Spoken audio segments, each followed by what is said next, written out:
नमस्कार. एकाक्षी MPSC मध्ये आपल्या सगळ्यांचं स्वागत आहे. आपण सरळ सेवेसाठी काही सिरीज राबवत आहोत. ठीक आहे, त्याच्यातला हा आपला म्हणजे नवीन टॉपिक स्टार्ट केला आहे. आपण आपले रेग्युलर काय काय झाले ते सांगते आणि मग आपण आजच्या व्हिडिओकडे वळूया. बघा, 2025च्या पोलीस भरतीमध्ये विचारलेले चालू घडामोडीचे प्रश्न आपले झालेले आहेत. महाराष्ट्र जिल्हे व चालू घडामोडी हे आपलं झालेलं आहे.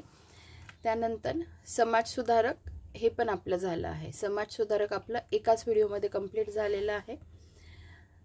हा टॉपिक आपला 13 पार्ट्समध्ये कंप्लीट झाला आहे आणि महाराष्ट्र जिल्हे व चालू घडामोडी हा 4 पार्ट्समध्ये आपला कंप्लीट झालेला आहे. ठीक आहे, मग आपलं चालू म्हणजे ह्या अनुक्रमणिकेतले 3 टॉपिक आपले झालेले आहेत. तिसरा टॉपिक आपला चालू आहे, ज्याच्यात आपले 3 ते 4 व्हिडिओ आलेले आहेत. याच्यात तर आज मी म्हणजे हा तर आपला चालूच राहणार आहे, मी तुम्हाला सांगितलं त्या पद्धतीने. पण आता अजून एक नवीन टॉपिक स्टार्ट केला आहे जो आहे विज्ञान. तर आपण विज्ञान हा टॉपिक सायमल्टेनियसली याच्यासोबत स्टार्ट करणार आहोत. म्हणजे महाराष्ट्र भौगोलिक आणि संकीर्ण याचे व्हिडिओ पण येत जातील आणि सोबत याचे पण येतील. विज्ञान या विषयावर सरळ सेवेने आता कोणकोणते प्रश्न विचारले आहेत याच्यावरचे पण व्हिडिओ येतील. बरं, शेवटी एक सांगायचं आहे की हा जो टॉपिक आहे जो शेवटी दिलेला आहे बघा, संकीर्णमध्ये प्रथम महाराष्ट्र भारत जग, हा जो संकीर्ण टॉपिक आहे तो तुम्हाला दाखवते फक्त, आणि त्याचं मी काय करणार आहे ते पण सांगते. हे बघा, तर हा जो दिसतोय ना तुम्हाला, हे चार्ट सगळे दिसतात, हा सगळ्यात संकीर्णचाच टॉपिक आहे. तर मी काय म्हणत होती की आपले हे 2 व्हिडिओ म्हणजे तुम्हाला हे तर मी सांगितलंय की एक व्हिडिओ सरळ सेवेचा आपला रोज कंपल्सरी येतच जाणार आहे. पण त्या व्यतिरिक्त जर वेळ मिळाला तर दुसरा व्हिडिओ पण येईल आणि जो मी आणण्याचा 100% प्रयत्न करतच असते. हे झाले 2 व्हिडिओ. या व्यतिरिक्त आपण एक सिरीज सायमल्टेनियसली राबवू ज्याच्यात संकीर्ण असेल. मग त्याला आपण नावच संकीर्ण देऊ आणि त्याच्यात हे सगळं त्या प्लेलिस्टमध्ये आपण हे सगळं टाकत जाऊ. मग त्याच्यात बघा, मग हे व्हिडिओ कसे असतील, हे व्हिडिओ असतील एकदम छोटे छोटे, कारण मी ॲट अ टाईम 2-4 चार्ट एकत्र नाही घेणार. आपल्याला शोधण्याच्या दृष्टीने पण सोपं झालं पाहिजे अशा पद्धतीने मी ते बनवणार आहे. म्हणजे मी समजा एखाद्या व्हिडिओमध्ये हा चार्ट कंप्लीट केला तर पुढच्या व्हिडिओमध्ये हा चार्ट कंप्लीट करेल. ठीक आहे, म्हणजे मी काही चार्ट मोठे मोठे, म्हणजे काही व्हिडिओ 10 मिनिटाचा, काही व्हिडिओ 5 मिनिटाचा, काही 4 मिनिटाचा, काही 15 मिनिटाचा, अशा पद्धतीने हे संकीर्णचे व्हिडिओ येतील. म्हणजे कळलं तुम्हाला. आता दिवसभरातून मी कधीही टाकेल. आता हे व्हिडिओ तर छोटे छोटे असतील त्यामुळे मला टाकता येऊ शकतात असं मला वाटतं. ठीक आहे, तर मग माझं सांगण्याचं तात्पर्य काय, तर आपले 3 व्हिडिओ कमीत कमी दिवसाला मी टाकण्याचा प्रयत्न करते आहे. पण जसं मी सांगितलं, एक कंपल्सरी येणारच आहे. दुसरा लॉंग व्हिडिओ जो जमला तर तो येत जाईल, नाही तर दुसऱ्या दिवशी अपलोड होईल. आणि संकीर्ण मी टाकण्याचा रोज प्रयत्न करेल. तर आपण आज सायन्स या टॉपिकवर सरळ सेवेवर कोणकोणते प्रश्न विचारले गेले आहेत ते आपण सगळे बघणार आहोत. ठीक आहे, तर बघा, तर याच्यात खूप एक्सप्लेन करण्यासारखं नाही आहे, पण जिथे काही गोष्टी पाठ करून घ्यायच्या आहेत तिथे तुम्हाला ट्रिक्स सांगते किंवा इतर माहिती सांगते. ठीक आहे, बघा, आजचा पहिला प्रश्न आहे, डायनामाइटचा आविष्कार कोणी केला, तर अल्फ्रेड नोबेल यांनी. कोणत्या साधनाने हृदयाचे ठोके मोजले जातात, तर स्टेथोस्कोपने. संत्रा या फळात कोणते जीवनसत्व आढळते, तर व्हिटॅमिन C आढळते. कोणता पचनसंस्थेचा भाग नाही, तर फुफ्फुस. न्यूट्रॉनचा शोध डॅश डॅश या शास्त्रज्ञाने लावला, तर चॅडविक. आता हे पाठ कसं करायचं, चॅडविकचा च्या घ्या, न्यूट्रॉनचा न्यू घ्या. च्या for Chadwick, new for neutrons, असं लक्षात ठेवा. हिमोग्लोबिन तयार होण्यासाठी कशाची आवश्यकता असते, तर लोहाची. इन्सॅट उपग्रह कोणत्या कक्षेत प्रक्षेपित केले जातात, तर बघा, विषुववृत्त व वर्तुळाकार. विषुववृत्त व वर्तुळाकार कक्षेत ते प्रक्षेपित केले जातात, इन्सॅट. मग इन्सॅटचा फुल फॉर्म काय आहे, इंडियन नॅशनल सॅटेलाइट. पुढे बघा,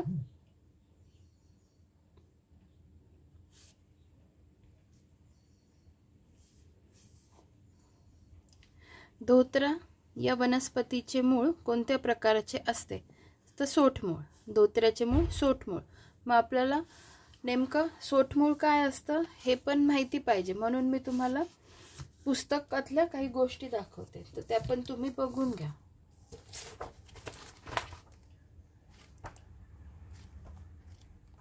एक 2 मिनिट फक्त बघा. आपण बघूया नेमकं मूळ. हे बघा, आता इथे काय आहे, आवृत्तबीजी वनस्पतींची मुळे, रूट्स ऑफ एंजिओस्पर्म. मुळे ही आवृत्तबीजी वनस्पतींच्या भ्रूणपेशींच्या आदिमुळापासून रॅडिकल ऑफ एम्ब्रियो तयार होतात व भूमिगत वाढतात. यांचे 3 मुख्य प्रकार. आता हे मी तुम्हाला एक्सप्लेन करत नाही, जस्ट वाचून दाखवते म्हणजे तुम्हाला काय आहे सोटमूळ काय आहे.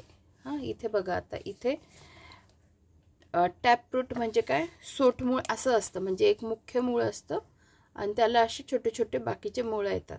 आणि हे बघा, हे याला म्हणतात फायब्रस रूट. हे आहे फायब्रस. दोघं नीट बघून ठेवा. तर बघा सोटमूळ कसं असतं त्याच्याविषयी माहिती बघून घेऊ आपण. सोटमूळ त्याला टॅपरूट सिस्टीम म्हणतो. यामध्ये प्राथमिक मुळे, ऑब्लिक ठळक मुळे, तसेच त्यांची विभागणी होऊन तयार होणारी दुय्यम मुळे म्हणजे लॅटरल किंवा सेकंडरी रूट्स किंवा उपमुळे, तृतीय मुळे यांचा समावेश होतो. आदी मुळांची म्हणजे रॅडिकल्सची लांबी वाढून पुढे तयार होणाऱ्या मुळांना प्राथमिक किंवा ठळक मुळे असे म्हणतात. उदाहरणार्थ मोहरीचे रोप ही मुळे द्विबीजपत्री डायकोटिलेडॉनस वनस्पतींमध्ये आढळतात. ठीक आहे, हे स्टेटमेंट पण लक्षात ठेवा. डायकोटिलेडॉन्स जे असतात त्यांच्यामध्ये ही मुळं शक्यतो आढळतात. इथे मोहरीचं रोप दिलंय आणि आता आपण प्रश्न काय बघितला, धोत्र्याचं मूळ कोणत्या टाईपचं असतं, सोटमूळ. हे पण लक्षात ठेवा.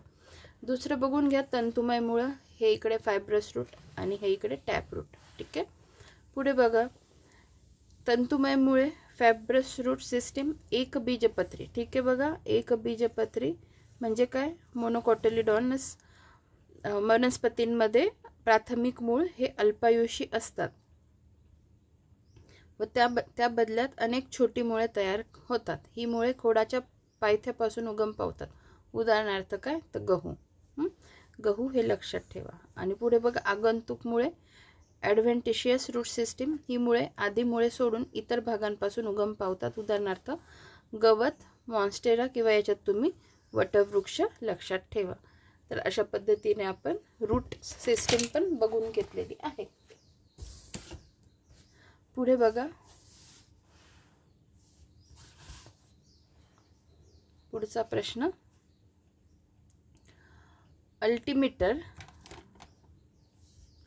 अल्टिमीटर हे उपकरण कशासाठी वापरतात, तर समुद्र सपाटीपासून उंची मोजण्यासाठी. शक्तीचे एकक काय आहे, तो वॅट. दिसतंय का, वॅट हे शक्तीचे एकक आहे. पुढे बघा, अनुवंशशास्त्राचे संशोधक कोण आहेत, तर मेंडेल. मेंडेल. न्यूटनचे गतीविषयक एकूण किती नियम आहेत, तर 3 नियम आहेत. डीएनएचा शोध कोणी लावला, तर फ्रेडरिक मिशर यांनी डीएनएचा शोध लावला. आणि मग हेलिक्स स्ट्रक्चर ऑफ डीएनए म्हणजे काय, double helix structure of DNA म्हणजे डीएनए जो आपण बघतो, जो सर्पिल आकृती त्याची आकृती असते, एकात एक दाखवते. 1 मिनिट बघा, डीएनए जो असतो ना, तर हे जे डबल हेलिक्स स्ट्रक्चर म्हणतात याला. ठीक आहे, याला डबल हेलिक्स स्ट्रक्चर म्हणतात. तर मग याचा शोध कोणी लावला, याचा शोध कोणी लावला, त्याला काय म्हणतात, double helix structure of DNA. त्याचा शोध लावला James Watson and Francis Crick. Watson and Crick असं म्हटलं तरी चालेल. Double helix structure of DNA. पुढे बघा, डॅश डॅश व डॅश डॅश हे शुद्ध अर्धवाहक सेमीकंडक्टर होत. कोण, जर्मेनियम आणि सिलिकॉन. ठीक आहे, तर मग तुम्हाला मी बाकीचे सेमीकंडक्टर पण कशा पद्धतीने पाठ करायचे हे सांगते. जसं मी तुम्हाला कंबाईन पूर्व परीक्षा प्लॅन बी साठी काय सांगितलं होतं की तुम्ही आता ज्यांचा अभ्यास ऑलरेडी झालेला आहे थोडाफार आणि ज्यांना आता पोस्ट काढायचीच आहे त्यांच्यासाठी मी काय सांगितलेलं की तुम्ही आता ट्रिक्ससाठी वह्या पण तयार करा आणि त्या वह्यांमध्ये सगळ्या ट्रिक्स लिहा. सोबत सांगितलं होतं की फ्लो चार्ट पण तयार करा ज्याच्याने पाठ होतं व्यवस्थित, ज्याच्यात मी तुम्हाला माझ्या पण गोष्टी दाखवल्या होत्या, म्हणजे माझ्या वह्या तुम्हाला दाखवल्या होत्या, फ्लो चार्ट दाखवले होते. आणि त्याच्यानंतर अजून एक ॲडिशन करा त्याच्यात की काही प्रश्न कन्सेप्च्युअल बेस पण असतात, म्हणजे सगळीकडेच ही गोष्ट लागू पडेल असं नाही. तर मग जिथे कन्सेप्ट आहे तर तुम्ही कन्सेप्ट नीट आकलन करण्यावर पण भर द्या आणि ह्या सगळ्यांचं कॉम्बिनेशन केल्यानंतर मग आपण परिपूर्ण होत जातो. ठीक आहे, म्हणजे आपल्याला स्वतःला पुढे ओढावंच लागतं वेगवेगळ्या पद्धतीने अभ्यास करून, त्याच्यातलाच हा पार्ट आहे. ठीक आहे, बघा आता आपण सेमी मेटल्स किंवा सेमी कंडक्टर्स बघणार आहोत. हां, तर जर्मेनियम आणि सिलिकॉन. जर्मेनियम आणि सिलिकॉन इथे त्यांनी दिलेलं आहे. आता त्यांनी सेमी कंडक्टर्स म्हटलं आहे, मी तुम्हाला काय दाखवणार आहे आता. त्यांना पण हेच म्हणायचं आहे का हे मला माहिती नाही, पण मी तुम्हाला आता त्याच्यावरची ट्रिक दाखवते की धातू सदृश्य किंवा सेमी मेटल्स असतात. ठीक आहे, तर ते आपण बघून घेऊ की त्याच्यावर मी ट्रिक काय केलेली आहे. आधी आपण बघून घेऊ boron, silicon, germanium, arsenic, tellurium, polonium आणि सेलेनियम. ठीक आहे, शेवटी आहे SB अँटीमनी. हां, त्याच्यावरची ट्रिक काय बनवली आहे बघा. बसी जर्मनीत असताना टेम्पो सेल केला मनीला. बसी जर्मनीत असताना टेम्पो सेल केला कोणाला? मनीला. मनी. तर मग कसं? ब for boron, C for silicon, जर्मनीत वरून जर्मेनियम, असताना वरून आर्सेनिक, टेम्पो, टे फॉर टेल्युरियम, पो फॉर पोलोनियम, सेल फॉर सेलेनियम आणि मनी म्हणजे अँटीमनी. ठीक आहे, अशा पद्धतीने ही ट्रिक पण तुम्ही तुमच्या ट्रिक बुकमध्ये लिहून घ्या. पुढे बघा, पाण्याची महत्तम घनता डॅश डॅश या तापमानास असते तर 4 डिग्री सेल्सिअस. पुढे बघा, LSD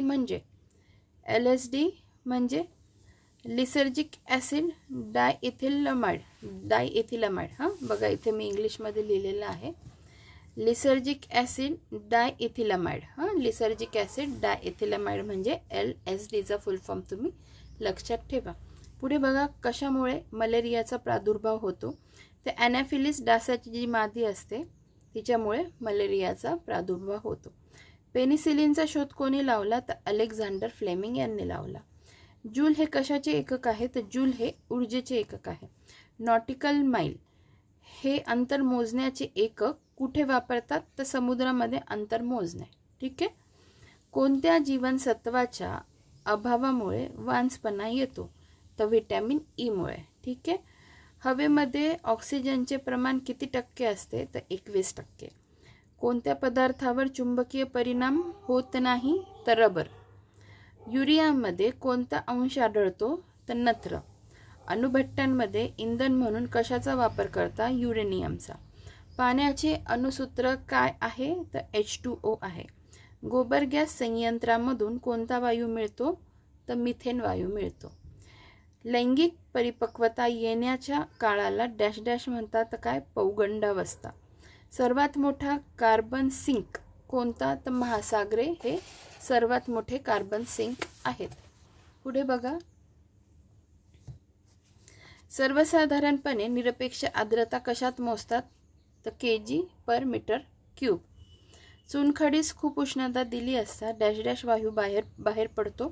कार्बन डायऑक्साईड.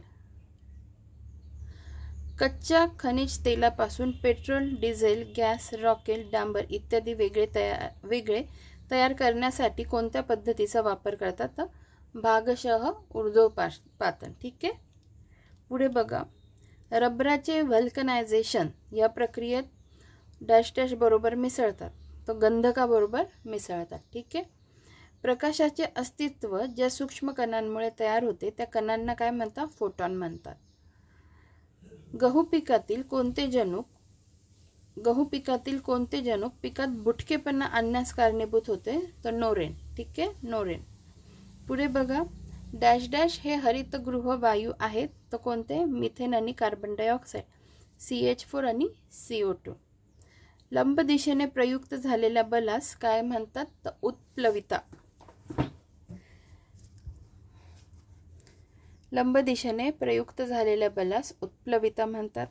निकोप दृष्टीसाठी कोणते जीवनसत्व अत्यंत महत्त्वाचे आहे? तर व्हिटॅमिन ए. झिका हा डॅश डॅश जन्य रोग आहे. तर विषाणूजन्य रोग आहे. ध्वनीचा वेग सर्वाधिक कोणत्या अवस्थेत असतो? तर स्थायू अवस्थेत असतो. कुलोम हे डॅश डॅशचे एकक आहे. तर विद्युत प्रभार.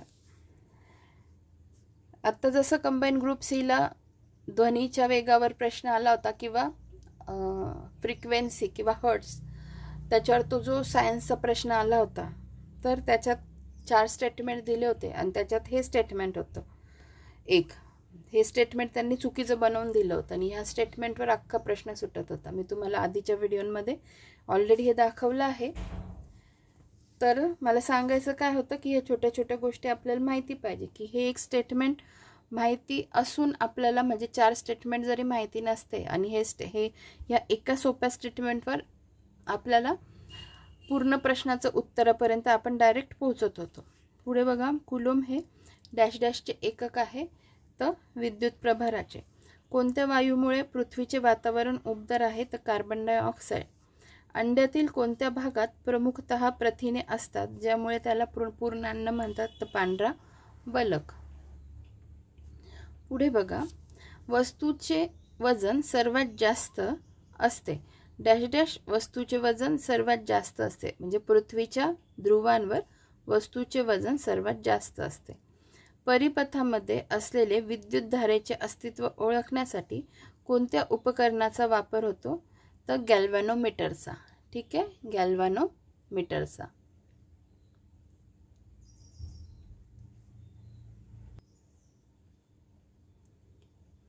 पुन्हा बघूया आपण. पृथ्वीच्या ध्रुवांवर वस्तूचे वजन सर्वात जास्त असते. परिपथामध्ये असलेले विद्युत धारेचे अस्तित्व ओळखण्यासाठी कोणत्या उपकरणाचा वापर होतो? तर गॅल्व्हॅनोमीटर. बहिर्वक्र भिंगाच्या सहाय्याने कोणता दृष्टिदोष दूर केला जाऊ शकतो? तर दूरदृष्टिता. ठीक आहे, दूरदृष्टिता म्हणजे काय? दूरचं दिसतं आणि जवळचं दिसत नाही. असं नका समजू की दूरदृष्टिता म्हणजे दूरचं दिसत नाही. दूरदृष्टिता म्हणजे दूरचं दिसतं, जवळचं दिसत नाही. आणि निकटदृष्टिता म्हणजे निकटचं दिसतं, जवळचं दिसतं आणि दूरचं दिसत नाही. ठीक आहे, राहील लक्षात. निकटदृष्टिता म्हणजे जवळचं दिसतं आणि दूरदृष्टिता म्हणजे दूरचं दिसतं. याच्या आणि काय म्हटलं त्यांनी? दूरदृष्टिता म्हणजे दूरचं दिसतं, जवळचं दिसत नाही. त्यासाठी कोणती ट्रीटमेंट किंवा कोणते भिंग वापरता? बहिर्वक्र भिंग. ठीक आहे, याच्याने दृष्टिदोष दूर केला जाऊ शकतो. आणि निकटदृष्टिता किंवा मायोपियासाठी काय? अंतर्वक्र भिंगाचा वापर केला जातो. दोन्ही गोष्टी नीट लक्षात ठेवा. कोणता जीवाणू शेंगावर्गीय वनस्पतींच्या मुळाशी सहजीवी पद्धतीने नत्र स्थिरीकरण करतो? तर रायझोबियम. ऊर्जा मापनाचे MKS पद्धतीत एकक कोणते? तर जूल. वनस्पती किंवा प्राणी यांचे आरंभीचे वय शोधण्यासाठी कोणते कार्बन आयसोटोपचा वापर होतो? तर C14चा. ठीक आहे, C14चा वापर होतो. पुढे बघा, विलयन द्रव तर गोठण काय? घन. लोहाच्या कमतरतेमुळे डॅश डॅश हा रोग होतो. तो कोणता? रक्त क्षय. जमिनीवरील ओझोन थर सूर्यप्रकाशातील कोणते किरणे शोषून घेतो? तर अवरक्त किरणे. कशामुळे दुधाचा रंग पिवळसर होतो? तर कॅरोटीनमुळे. ध्वनी प्रदूषण मोजण्याचे एकक काय आहे? डेसिबल. पाण्यामध्ये वायू विरघळणे ही क्रिया कोणत्या सिद्धांत वापरून काढतात? तर हेनरिच सिद्धांत. पाण्यामध्ये वायू विरघळणे ही क्रिया कोणता सिद्धांत वापरून काढतात? तर हेनरिच सिद्धांत. पुढे बघा, रसायनांचा राजा कशाला म्हणतात? तर गंधकाम्ल. गंधकाम्ल. रेडिओ तरंगांचा वेग हा डॅश डॅश असतो, तर प्रकाशाचा वेगा एवढाच. रेडिओ तरंगांचा वेग हा प्रकाशाच्या वेगा एवढाच असतो. पुढे, पृथ्वीच्या अंतर्गत भागात जसजसे जावे तसतसे सरासरी तापमानात वाढ कशी होते, तर 1 डिग्री सेल्सिअस दर 32 मीटरला. 1 डिग्री सेल्सिअस दर 32 मीटरला. ठीक आहे. पुढे बघा, इबोलाचा मनुष्यात शिरकाव लागण झालेल्या प्राण्यांच्या संपर्कामुळे होतो. मात्र या प्राण्यात कोणाचा समावेश नाही, तर मच्छरचा, डासाचा. ठीक आहे. पृथ्वीचे पृष्ठभागावरील गुरुत्वाकर्षणाची किंमत किती असते, तर 9.8 मीटर पर सेकंड स्क्वेअर. ठीक आहे. 9.8 मीटर पर सेकंड स्क्वेअर. पृथ्वीचे पृष्ठभागावरील गुरुत्वाकर्षणाची किंमत किती असते, 9.8 मीटर पर सेकंड स्क्वेअर. दही यामध्ये कोणते आम्ल असते, तर लॅक्टिक आम्ल. कोणते कार्बनचे अपरूप नाही, तर क्युप्राइट. कॉपर हे कार्बनचे अपरूप नाही. मग आपण कार्बनचे अपरूपे बघून घेऊ. जर आपल्याला भविष्यात आला, आता 2 पद्धतीने कार्बनची अपरूपे लक्षात ठेवायची, क्रिस्टलाइन फॉर्मॅटमध्ये आणि नॉन क्रिस्टलाइन फॉर्मॅटमध्ये. ठीक आहे. मी तुम्हाला दाखवून देते. हे बघा,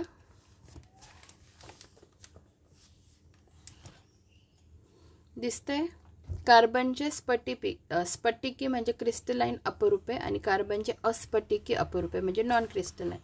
स्फटिकी अपरूपेमध्ये बघा आता काय काय, हिरा, ग्रॅफाइट, फुलरिन आणि ग्राफिन ही काय आहे, क्रिस्टलाइन अपरूपे आहेत. हिरा, ग्रॅफाइट, फुलरिन आणि ग्राफिन.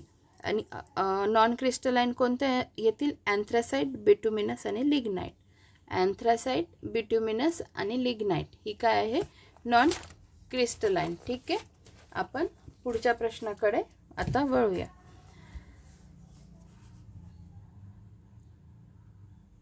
बघा इथे,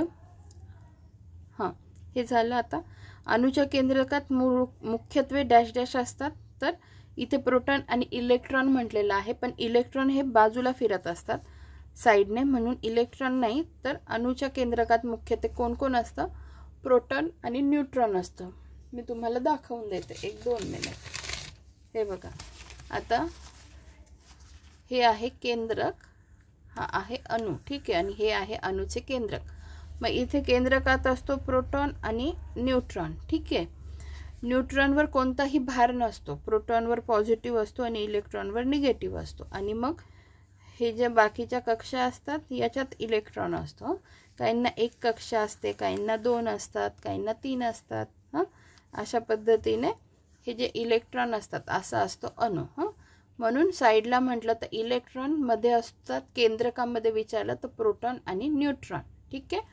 प्रोटॉन आणि न्यूट्रॉन. न्यूट्रॉनवर कोणताही चार्ज नसतो, प्रोटॉनवर पॉझिटिव्ह चार्ज असतो, इलेक्ट्रॉनवर निगेटिव्ह चार्ज असतो. आणि आपण बघितलं इलेक्ट्रॉनचा शोध कोणी लावला, चॅडविकने. 1 मिनिट, सॉरी मी चुकीचं बोलली. काय होतं ते, न्यूट्रॉनचा शोध. न्यूट्रॉन, प्रोटॉन आणि न्यूट्रॉन. न्यूट्रॉनचा शोध कोणी लावला, तर चॅडविकने लावला. चॅनू, मी तुम्हाला ट्रिक सांगितले, न्यूट्रॉन, चॅडविक, चॅनू असं सांगितलेलं. ठीक आहे. हे बघा इथे बघितलेला तो प्रश्न. न्यूट्रॉनचा शोध डॅश डॅश शास्त्रज्ञाने लावला, तर चॅडविकने लावला. त्याच्यासाठी ट्रिक बनवलेली चॅनू. आपण मग पुढे नंतर प्रोटॉनचा कोणी लावला, इलेक्ट्रॉनचा कोणी लावला हे पण बघूया. बघा पुढे, हे कळलं ना, अणूच्या केंद्रत्वात मुख्यत्वे प्रोटॉन आणि न्यूट्रॉन असतात. कोणते पदार्थ धातू सदृश्य आहेत, तर बोरॉन. मी तुम्हाला आत्ताच सगळे मेटलॉइड्स दाखवले होते. पुढे बघा, ज्यावेळी स्थायूरूप पदार्थाचे रूपांतर थेट वायुरूपात होते किंवा वायुरूपी पदार्थ थेट स्थायूरूपात रूपांतरित होत असते, त्याला काय म्हणता, या क्रियेला काय म्हणता, संप्लवन किंवा सब्लिमेशन. आता याचे उदाहरणं पण मी तुम्हाला दाखवून देते की सब्लिमेशन म्हणजे काय, आणि याची इतर उदाहरणं पण तुमच्या लक्षात राहिली पाहिजे, जेणेकरून परीक्षेला विचारले गेले तर आपल्याला ते समजायला पाहिजे. बघा आता जशी संप्लवन ही क्रिया आहे तशाच या बाकीच्या पण आहेत. ठीक आहे, या पण आपल्याला माहिती पाहिजे ह्या बाकीच्या क्रिया पण आपण आत्ता त्या बघणार नाही आहोत. संप्लवन बघून घेऊ. सब्लिमेशन. ज्यावेळी स्थायूरूप पदार्थाचे रूपांतर थेट वायुरूपात होते त्यास संप्लवन म्हणतात. जर वायुरूपी पदार्थ थेट स्थायूरूपात रूपांतरित होत असेल तर त्यालाही संप्लवन म्हणतात. ठीक आहे, बघा. स्थायूपासून वायू होणारे कोणते? अमोनियम क्लोराईड, आयोडीन स्फटिक, कापूर, नॅफ्थॅलिन, अँथ्रासिन. आणि वायूपासून स्थायू होणारे फ्रीजमधील वाफ बर्फात रूपांतरित होते. ठीक आहे, राहील लक्षात. अशा पद्धतीने पुढे बघा. हृदयविकाराचा झटका येऊ नये म्हणून डॅश डॅश हे औषध वापरतात. ॲस्पिरिन. ठीक आहे. सूर्यापासून मिळणारी ऊर्जा ही कोणत्या कारणाने होते? तर अणूच्या केंद्रकाचे एकत्रीकरण करून. पुढे लिंबू स्रोतामध्ये कोणते आम्ल असते? तर सायट्रिक आम्ल असते. Citric acid. भूकंपाची तीव्रता मोजणाऱ्या यंत्राला डॅश डॅश म्हणतात. सिस्मोग्राफ. दूषित पाण्याच्या सेवनाने कोणता आजार होऊ शकतो? तर कॉलरा आजार होऊ शकतो. ठीक आहे, पुढे बघा. अग्निशास्त्राचे कॅलिबर. कॅलिबर म्हणजे अग्निशस्त्राच्या बॅरलचा व्यास. अग्निशस्त्राच्या बॅरलचा व्यास म्हणजे काय? कॅलिबर. ध्वनीचा हवेतील सर्वसाधारण वेग असतो 344 मीटर पर सेकंद. ठीक आहे, पुढे बघा. आधुनिक आवर्त सारणीमध्ये अणुअंक हा मूलद्रव्याचा पायाभूत गुणविशेष आहे असे कोणी सांगितले? तर मोसलेने सांगितले. मोसलेने अणुअंकाविषयी सांगितले. याच्या आधीचे जे होते जेवढे शास्त्रज्ञ त्यांनी अणुवस्तुमानांकाला महत्त्व दिले होते. म्हणून मोसलेने काय ॲटॉमिक नंबरवर भर दिलेला होता. मानवाच्या पेशीत गुणसूत्राच्या किती जोड्या असतात? तर 23 असतात. डॅश डॅश या जीवनसत्वाच्या अभावी रातांधळेपणा येतो. तर व्हिटॅमिन ए. कोणत्या ग्रहाभोवती असलेल्या दाट वातावरणात अमोनिया, मिथेन व हायड्रोजन या वायूंचे अस्तित्व आढळून आले आहे? तर शनी या ग्रहाभोवती. कोणता रोग हवेमार्फत प्रसारणारा आहे? तो गोवर. शरीराचा तोल सांभाळण्याचे काम कोणाकडून नियंत्रित केले जाते? तर लहान मेंदूकडून. हे मी तुम्हाला याची पण डायग्राम दाखवते जेणेकरून तुम्हाला हे कळेल. बरं, लहान मेंदूकडून काय? तर बॅलन्स किंवा शरीराचा तोल सांभाळण्याचं काम नियंत्रित केलं जातं. कसं लक्षात ठेवायचं? तर लहान मेंदूला इंग्लिशमध्ये म्हणतात सेरेबेलम. अनुमस्तिष्क म्हणतो आपण त्याला. अनुमस्तिष्क, सेरेबेलम. मग बेलममध्ये काय? बॅलन्स सारखा उच्चार होतो ना, बेलम बेलम. मग आपण लक्षात ठेवायचं की सेरेबेलम काय करतो? तर बॅलन्स, आपला जो शरीराचा बॅलन्स आहे ते सांभाळण्याचं काम करतो. आता ही आहे आपल्या ब्रेनची आकृती. ठीक आहे. आता हा झाला, हा सेरेब्रम झाला, हा प्रमस्तिष्क. आणि हा जो आहे छोटा, हा आहे सेरेबेलम म्हणजे अनुमस्तिष्क. तर मग हा बॅलन्स सांभाळायचं काम करतो. ठीक आहे. तर मग अजून जेव्हा आपल्याला बाकीचं काही विचारलं जाईल त्यानुसार मी पुन्हा तुम्हाला दाखवत जाईलच. ठीक आहे. आता सध्या एवढंच दाखवायचं होतं. पुढे बघा. कार्बन डेटिंग ही शास्त्रीय पद्धत डॅश डॅश निश्चित करण्यासाठी वापरली जाते. तर वस्तूचे वय.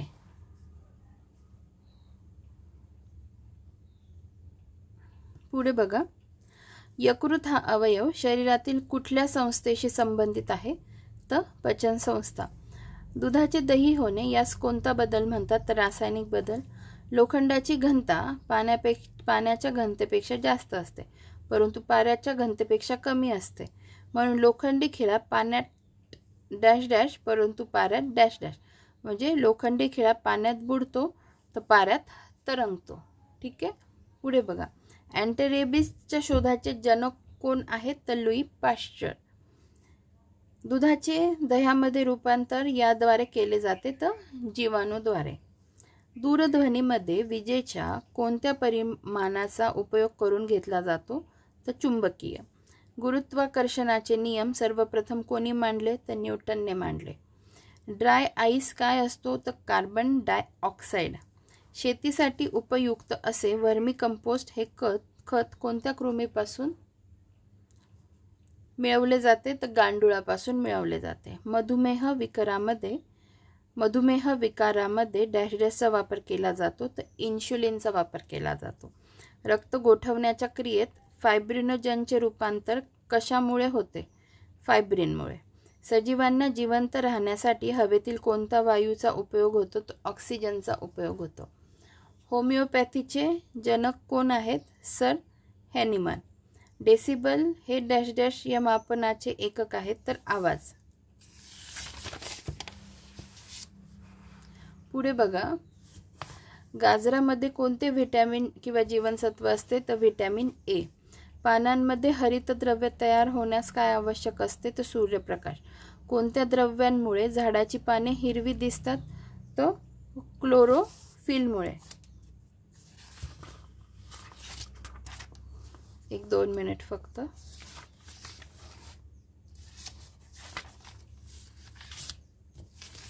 ठीक आहे. पानांमध्ये हरितद्रव्य तयार होण्यास काय आवश्यक असते? सूर्यप्रकाश.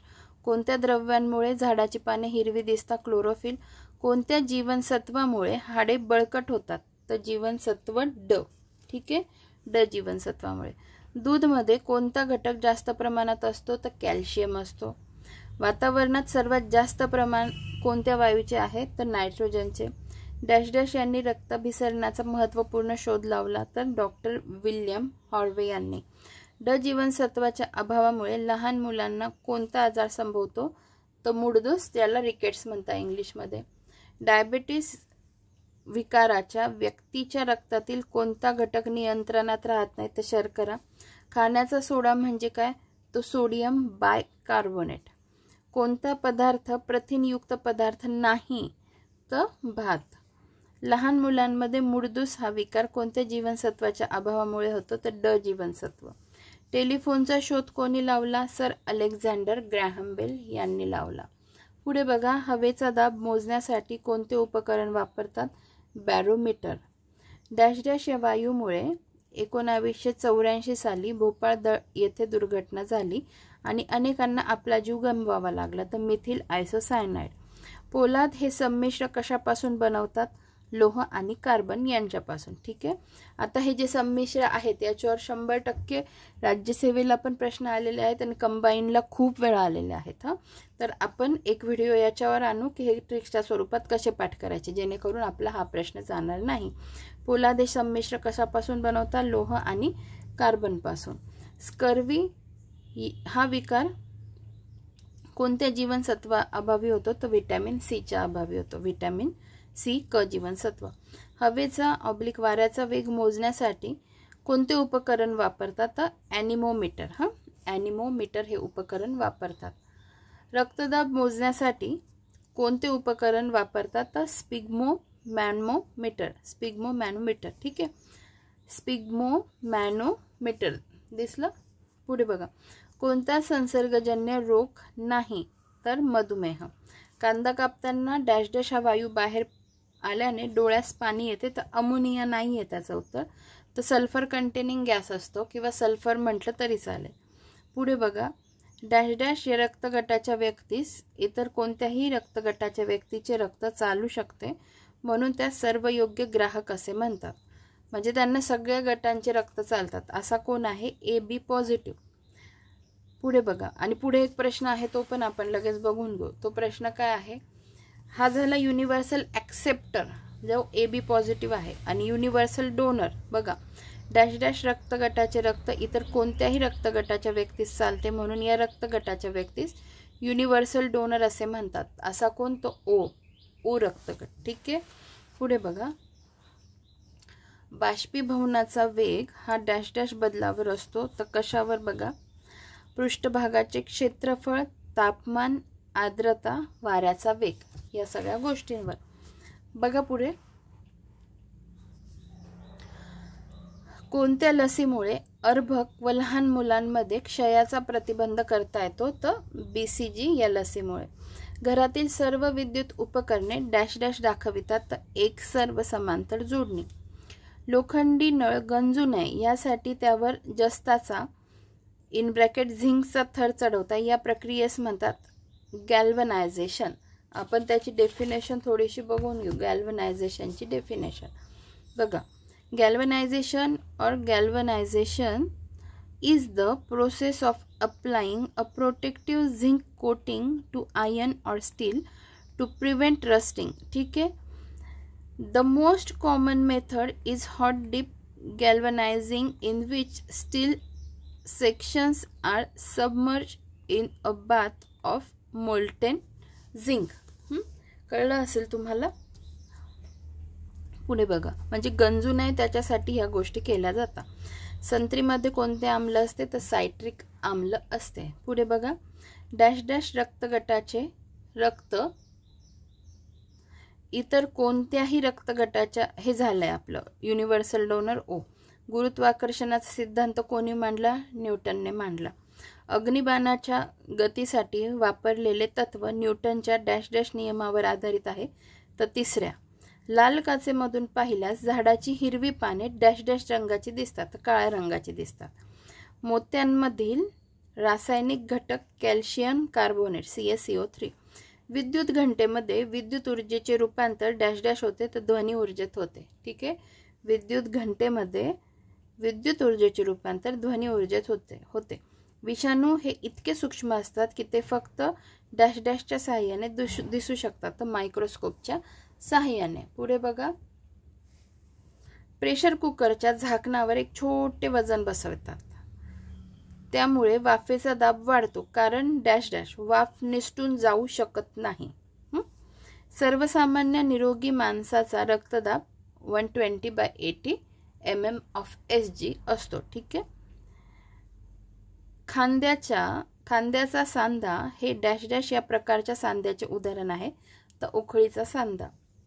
हृदयाच्या आवरणाला डॅश डॅश म्हणतात परिहृदय पटल. बेकिंग सोडा म्हणजे सोडियम बायकार्बोनेट. आपल्या घरामध्ये पुरविण्यात येणारी वीज डॅश डॅश प्रकारची असते 50 हर्ट्झ DP. अग्निशामक साधनांमध्ये कोणता वायू वापरतात? Carbon dioxide. हृदयाकडे रक्त वाहून आणणाऱ्या रक्तवाहिनीस डॅश डॅश म्हणतात. आता इथे मला हे तुम्हाला सांगायचं आहे. आता जर यांनी हृदयाकडे रक्त वाहून आणणाऱ्या रक्तवाहिनीस धमनी म्हटलं आहे तर हे म्हणजे त्याला आपण आर्टरी म्हणतो. ठीक आहे इंग्लिशमध्ये. तर त्याला धमनी नाही म्हणत, त्याला शिरा म्हणतात किंवा व्हेन्स म्हणतात. ठीक आहे. बघा आपल्याला सलाईन जेव्हा लावतात ना तर हे सुपरफिशियल ज्या दिसत आहेत. आता ही माझ्या हाताची आहे. ह्या व्हेन्स आहेत दिसत आहेत. तर मग इथून व्हेन फ्लो टाकला जातो कारण हे कुठे आपल्या हृदयाकडे ह्या गोष्टी जातात व्हेन्स. आणि जे आर्टरीज असतात ह्या डीप सिच्युएटेड असतात शरीरात. म्हणजे ह्या जशा सुपरफिशियल व्हेन्स दिसतात बघा. यांचा याचा कलर पण तुम्हाला कसा ग्रीनिश दिसतोय किंवा निळसर दिसतोय. पण आर्टरीज ह्या आत असतात. म्हणजे जेव्हा आता जसं आपण ब्लड काढायचं असेल इथून आपण ब्लड काढतो. ठीक आहे. पण कधी कधी आपल्याला आर्टरीमधून पण काही गोष्टी आपल्याला शोधायच्या असतात. तर त्याच्यासाठी जेव्हा तुम्ही बघितलं आहे की नाही माहिती नाही पण आपण जेव्हा ते घेतो तेव्हा आपल्याला डीप इन्सर्ट करावी लागते. निडल डीप इन्सर्ट करावी लागते. आणि मग आर्टरीचं काय आपल्याला जे काही घ्यायचं आहे ते आपल्याला शोधण्यासाठी घ्यावं लागतं. आता मला एक टेस्ट सांगायची होती पण ठीक आहे आता मी नेक्स्ट टाइम सांगेल तुम्हाला. सध्या आपण काय बघूया की आर्टरी आणि व्हेन्स यांचे डेफिनेशन काय आहे. ठीक आहे. आणि मग तर बघा आपण जसं मी तुम्हाला सांगितलं ब्लड आपण काढतो. आता ह्या असतात किंवा आपल्या हातावर आपण काढतो. ठीक आहे. आणि तसंच जर आर्टरीशी रिलेटेड आपल्याला काही काढायचं असेल तर मी काय म्हटलं तुम्हाला निडल खूप डीप इन्सर्ट करावी लागते. तर मग इन मेडिसिन ABG फॉर आता ही काय फुल फॉर्म काय arterial blood gas. In medicine ABG stands for arterial blood gas. ही एक टेस्ट असते जी कधी कधी करावी लागते. It's a diagnostic test that measures the level of oxygen, carbon dioxide and acidity pH in arterial blood. ठीक है. This test helps assess respiratory and metabolic health by evaluating how well the lungs and hearts are functioning. ठीक आहे. तर ही झाली आर्टरीची taste. म्हणजे आर्टरीतून आपल्याला ह्या गोष्टी घ्याव्या लागतात. आर्ट्रियल ब्लड गॅस ही टेस्ट झाली.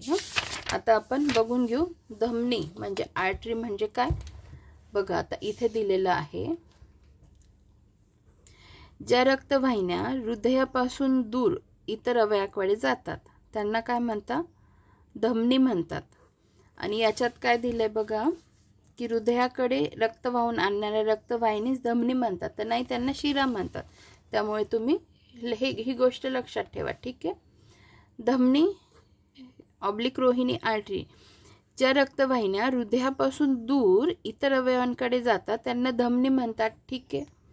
धमन्या साधारणतः ऑक्सिजनयुक्त रक्ताचा पुरवठा करतात, परंतु फुफ्फुस धमनी पल्मोनरी आर्टरी ही अशुद्ध रक्ताचे वहन करते, पण ती हृदयाकडून शरीराकडेच वहन करते. ठीक आहे. हे पण तुम्ही नीट लक्षात ठेवा. पुढे बघा. आता इथे फुफ्फुस धमनी असं जरी म्हटलं आहे, धमनी म्हटलं आहे, पण तिच्यात अशुद्ध रक्त असतं, पण तिची वाहण्याचा फ्लो कुठे असतो, हृदयाकडून शरीराकडेच असतो. ठीक आहे. आता शिरा किंवा व्हेन्स किंवा नीला, ज्या रक्तवाहिन्या इतर अवयवांकडून हृदयाकडे रक्ताचे वहन करतात त्यांना शिरा म्हणतात. इथे काय म्हटलं, हृदयाकडे रक्त वाहून आणणाऱ्या रक्तवाहिनीस काय आपण काय म्हणायचं आता, शिरा म्हणतात. शिरा. ज्या रक्तवाहिन्या इतर अवयवांकडून हृदयाकडे रक्ताचे वहन करतात त्यांना शिरा म्हणतात. ठीक आहे. शिरा साधारणतः अल्प ऑक्सिजनयुक्त म्हणजे डिऑक्सिजनेटेड ब्लड रक्ताचे वहन करतात, परंतु फुफ्फुस भेगाशीर पल्मोनरी व्हेन ही शुद्ध रक्ताचे वहन करते, पण ती अवयवाकडून हृदयाकडे वहन करते. राहील लक्षात. आणि केशवाहिन्या कॅपिलरी, सर्वात पातळ भित्तिका असणाऱ्या धमन्या आणि शिरा यांना जोडणाऱ्या पेशींना प्रत्यक्ष रक्त पुरवठा करणाऱ्या वाहिन्या. ठीक आहे. अशा पद्धतीने या गोष्टी सगळ्या तुम्ही लक्षात ठेवा. धमनी म्हटलं तर काय म्हणाल, ज्या रक्तवाहिन्या हृदयापासून दूर इतर अवयवांकडे जातात त्या धमनी. शिरा म्हणजे काय, ज्या रक्तवाहिन्या इतर अवयवांकडून हृदयाकडे रक्ताचे वहन करतात त्या काय, त्या शिरा. ठीक आहे. लक्षात ठेवा. आता आपण पुढे बघूया. कोणते जीवनसत्व रक्त गोठण्याकरता आवश्यक आहे, तर के जीवनसत्व. डॅश डॅशला रसायनांचा राजा म्हणतात सल्फ्युरिक ॲसिड H2SO4. क्ष किरण केव्हा उत्पन्न होता, इलेक्ट्रॉन तारेमधून पाठविले असता. ठीक आहे. इलेक्ट्रॉन्स तारेमधून पाठविले असता क्ष किरण उत्पन्न होतात. पुढे बघा.